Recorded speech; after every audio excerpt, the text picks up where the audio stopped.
Hello Reena. இன்னைக்கு காலையில் தான் நான் சிங்கப்பூர்லேருந்து கோயம்புத்தூருக்கு ரீச் ஆனேன். ஆ அதை சொல்லலான்னு தான் ஃபோன் பண்ணேன். ஓகே, நான் சொல்லிடலாம் அப்படின்னு சொல்லி ஃபோன் பண்ணேன். ஓகே, நம்ம லீவ் முடிஞ்சு ஸ்கூலில் போய் மீட் பண்ணலாம். பாய். அனு, எப்படி இருக்க?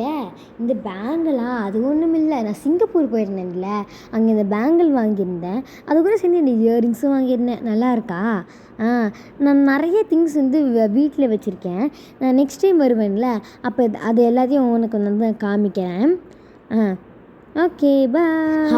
அப்பா எப்படி இந்த கோயம்புத்தூர்லலாம் இருக்கிறீங்களோ, இப்போ சில்லுன்னு கோயம்புத்தூர் போய் சுல்லுன்னு கோயம்புத்தூர் ஆயிடுச்சு. அப்பா, ஆனால் சிங்கப்பூரோட கிளைமேட் தெரியுமா? இந்த மாதிரி கிளைமேட் நான் என் லைஃப்பில் போய் பார்த்ததில்ல. நான் நெக்ஸ்ட் டைம் எங்கேயாவது அமெரிக்கா, ஆஃப்ரிக்கா, ஜெர்மன் அந்த மாதிரிலாம் போகலான்ட்டு இருக்கிறேன். உனக்கு தான் நல்லா இருந்துச்சுன்னா